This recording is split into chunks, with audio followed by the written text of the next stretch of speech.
Hello everyone, thanks for tuning in today's fourth video. We're going to have a look at weather next 10 to 14 days for today's fourth video.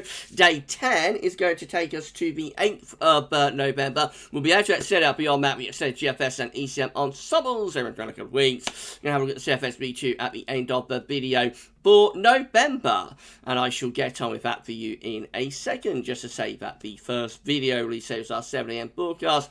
We've also released the EC 42 days / 6 weeks, okay, and if that wasn't enough, Jeremy Friday as well. So very much like November lookheads with the videos today, and we're rounding it all off with the 10 to 14 day, and I shall get on that for you in a moment. So just say there's no live stream tonight, so I'm having well, not having the night off. I've got video to record for the morning. Got to do the second season 1 roundup for week 2021. Going to get all the long range ones together on very late, getting that recorded this week. So that's what I'll be working on tonight, which means I don't have time to do a live stream. But the live streams will be back on a Friday night from next week, when we will of course be starting Pub Run Live, as we'll be in GMT, then clocks falling back an hour this weekend, which means we get all the models updating an hour earlier from Sunday, which can be very useful. A lot of people don't like being in GMT because of the dark nights, but for me, it's always much more useful for my videos and streams and whatnot. So yeah, Pub Run Live will be returning next Friday. Right, let's start off this video then with latest observations from XC Weather.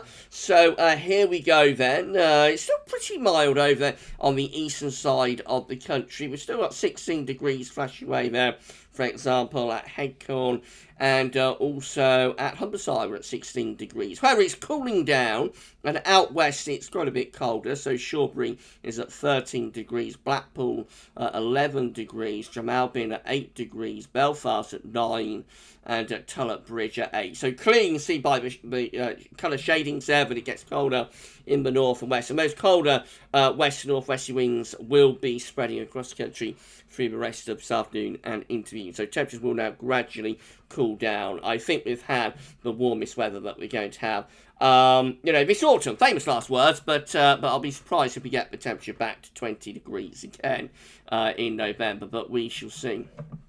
Upper air temperatures, no what I'm talking about. CT looks like this. So we're standing at 12.5, which is 1.7 degrees above average. That is provisional to the 28th of October, to yesterday. So I expect that to finish up around 12 degrees. I think 12.0. Might be a little bit under that because we're going to get quite a big downward stretch. So let's say somewhere from around, what am I doing? Let's say somewhere from around 11.7 to 12.0 is where we're likely to finish up with the CET, I think, for this month. But we shall find out on Monday. Now, these are the GFS upper air temperature and precipitation ensembles for the next couple of weeks. We're at Great Malvern today. So the red line is the 30-year upper air temperature average for Great Malvern. We're starting off still above average at the moment, but the mild weather we've had over the past few days, warm weather, is draining away. You can see it's pretty much a downwards trend now, right way through into the middle of next week. Temperatures going below average, and you're going to be feeling quite cold, actually, quite seasonable as we go into next week. We'll probably see our first sort of overnight frost on a couple of nights early next week down in the south. Beyond that, as we move into the second week of November, it's the middle of the month, there is a little bit of a warming trend appearing, not going as warm as it has been, but probably seeing the temperature lifting back up to be a little bit above average, perhaps through the second week of November. Although, having said that, there is a lot of scatter within that. So, of course, we've got these warmer ensemble members just here, but we can't ignore the colder ensemble members down there either. So, quite a bit of scatter by the time we get into the second week of November, telling us that it's relatively uncertain. There's going to be plenty more rain to come, so further spells of rain on the way through for this weekend, and even into the early part of next week. Looks rather showery. When it goes drier though, through the middle part of next week, before the precipitation perhaps comes back a little bit into the second week of November. We don't have a temperature anomaly for you today, so we shall move on and have a look at the latest wind flow map from nullschool.net. So at the moment, we're sort of clearing away those very mild or warm southerly winds that we've had for several days. They are being shoved off into the continent, and we're turning the wind into the west, which is coming from ultimately like the North Atlantic and south of Greenland. So that's a colder wind direction. That is the reason temperatures are dropping. Of course, it does all involve quite a lot of rain. Okay, so this is how the UK Met is looking for Monday. It's the first day of November, of course. Very unsettled. Going to be a very unsettled start to November. A deep area of low pressure right over top of the country. It'll be bringing heavy rain on Sunday and into Monday. And really tight back to ice bars as well, telling us that it will be turning pretty windy. That low pressure then pushes northwards through the middle part of next week and eastwards. We start to draw in a colder northerly as we get into middle of next week, and that might, bring first night frost of season to the south and maybe some wintry showers up in the north. Then the high pressure sort of topples southwards towards the end of next week, and we start to drag in something a little bit milder from off the Atlantic. So by this time next week, we probably see temperature becoming milder, particularly so in the north. Could still be a little bit on the chilly side in the south under the ridge of high pressure. Right, that's as far as we go to with UK Met Euro. So let's have a look at the GFS midnight run. And again, looks very unsettled at midnight on Monday with plenty of low pressure coming up there. We head through into Tuesday, and again it looks completely unsettled once again into Wednesday. Low pressure drifts eastward, starts pulling colder air from the north and from the northeast, so temperatures around the middle part of next week do take a little bit of a dip, and then high pressure sort of ridging in through the second half of next week will settle things down, but probably keep it quite cold, especially in the south. By next weekend, Saturday 6th November, something a little bit milder start to come back into the north and to the northwest. In the extended range up towards day 10, we keep high pressure centrally located over the country, so that should continue with mostly dry weather, really. And then we get through into the very extended range the second week of November. Actually, quite a bit of high pressure with this GFS run, so plenty of dry and fine weather until the very end, when we possibly try and turn it a little bit unsettled there on the 12th of November, a little bit of a northerly, but it doesn't really come off, and high pressure back in again. That suggests the second week of November is dominated by high pressure, which will probably, if it comes off, be relatively mild by day, but could be a little bit on the cold side by night, actually. Then we move into the 6Z, so this is how the GFS 6Z is looking. Again, deep low pressures right over top of the country on Monday, bringing showers, long spells, rain, and strong winds as well. Low pressure drifts eastwards, so we get through to middle of next week. Cold air being drawn in from the north, so a little bit of a cold snap through middle of next week. Then high pressure topples in, keeps us mostly dry through the end of the week into start of the weekend. All the high pressure sort of retreats southwards a little bit, starts to allow milder air in over the top, particularly to the north, but south could actually continue to be a little bit on the cool side there, to be honest. But for the north, yes, it does turn milder as you go up towards day 10. In the right same range, the GFS 6Z also keeps that area of high pressure dominating the weather. Excuse me, once again. So this gets us to Thursday, the 11th of November, under a big area of high pressure, and that high pressure is still in control as we get to the end. So it does look as though the GFS very much playing with the idea of high pressure dominating the weather, bringing loads of dry weather through the second week of November. And again, it's just a question of what the exact air mass is with that high pressure as to whether it's a relatively mild ridge or whether we might get some frost and maybe fog with that ridge of high pressure.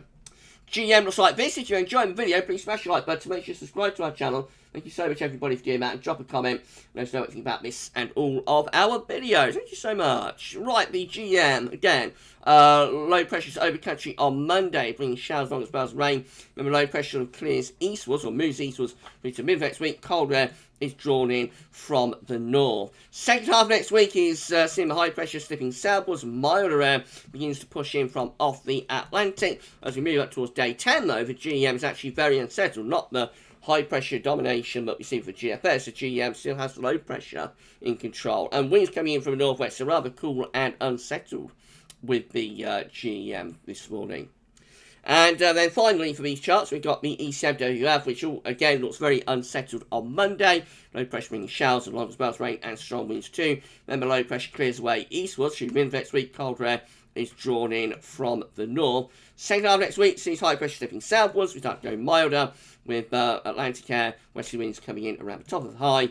And then we're off into a showery and relatively mildish sort of spell running up towards day 10, which is Monday the 8th of November. Winds are back in from the west. This is the precipitation forecast based on that ECM run from tometeo.com. So plenty of rain coming and going over the next few days. Going to be a lot of rain, a lot of wet weather to come. Into mid next week, it does start to turn dry, but will turn a bit colder, so showers might turn wintry, especially over high ground in the far north of Scotland. And then more rain coming in with milder temperatures as we head on towards day 10. Remember, GFS is much more anticyclonic than that, though, around day 10.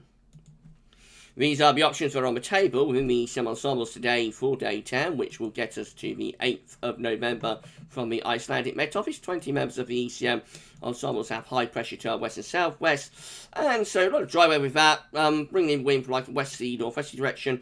Should be reasonably mild, I would have thought. Really slow pressure up to the north, though. That will bring some rain to northern areas. 18 have high pressure to the south and low pressure to the north. Winds are flat and westerly. That looks quite settled. And then 13 high pressure centred over to the east, just like what the GFS output is showing. That's mainly dry and probably a bit on the cold side, drawing in the winds from the east. In 2 weeks' time, these are the options that we've got. This will get us to the 13th of November. 13 members of the ECM ensembles have lots of low pressure dominating, so obviously that's very unsettled. 11 will have high pressure to our west, low pressure to our east, winds in from the northwest, so that's going to be a little bit colder, not as unsettled as this option. We have 7 with low pressure in off the Atlantic, being unsettled conditions with it. Number 7 with high pressure right over top of the country, mainly dry and fine. Number 7 could be quite cold though with that, winds coming in from the east, by the way. Another 7 just here, high pressure to our south, low pressure to the north. That's going to be milder, a little bit more unsettled. And then 6 with high pressure right in over top of the country, and that will be mostly dry, but could be a little bit on the cold side with winds in from a northeasterly direction. So it's all to play for really as we go into the second week of November. Okay, CFS V2 finally for November. So this is just updated in the last couple of minutes. So this is the latest 700 millibar height anomaly forecast for November from CFS. Idea today is for high pressure to be to our west, the mid-Atlantic ridge, low pressure to our north and northeast. So it looks like with that we'll probably be bringing in a wind from like a northwesterly direction. Not going to be overly warm if that comes off, and you certainly wouldn't rule out the chance of some cold snaps actually from the north with that, depending on how far north we take that high pressure. If we want a really cold month, of course, we've got to get high pressure centred over Greenland. It's not over Greenland, it's in the middle of the Atlantic, which means we will have Atlantic influences. We will bring in wind from the west if that comes off, which will be a milder wind direction. But at times, you know, we might pull in some northwesterlies, and we could even get a few northerly interludes, which might be a little bit colder. So the temperature anomaly for November with CFS today is only around average, no better than that. It does look very warm across the far northwest of Russia, but for the west of Europe actually doesn't look particularly warm. And the precipitation anomaly, there's no real signal with that. But I would have thought a relatively dryish month would be likely if high pressure is sort of centred out to our west. Right, so we're done. There we go then. So if you enjoyed the video, then please smash the like button. Make sure to subscribe to our channel. Thank you so much, everybody, for doing that. Got to put on around 10 subscribers now, that's all, to get to 12.4k. So please give us a sub and help get us to 12,400 subscribers. Thank you so much. And drop a comment. There's no anything about this and all of our videos. And we're done with today's videos and today's content. I say no live stream coming tonight. I'll just tell you what's happening over the weekend. So tomorrow we will start with 7 AM broadcast. We will have the second season model roundup of winter 2021-2022, getting all the long range ones, get around 16 of them, see what they're all showing for the winter. I'm going to get that recorded tonight. We'll see it tomorrow morning. And then weekend forecast, of course, as well as 10 to 14 dayer. And then on Sunday, we'll start off 7 a.m. forecast. We'll have part 1 of the 9th winter 2021-2022 update, and they'll be live streaming after 6 o'clock or at 6 o'clock in the evening on Sunday. Part 2 of the 9th winter update will be released on Monday, as always, of course. Right, you enjoy the rest of your Friday, and we'll either see you over the weekend for our uploads or on Sunday evening for our live stream. But for this one, that's all for now, and thanks for watching.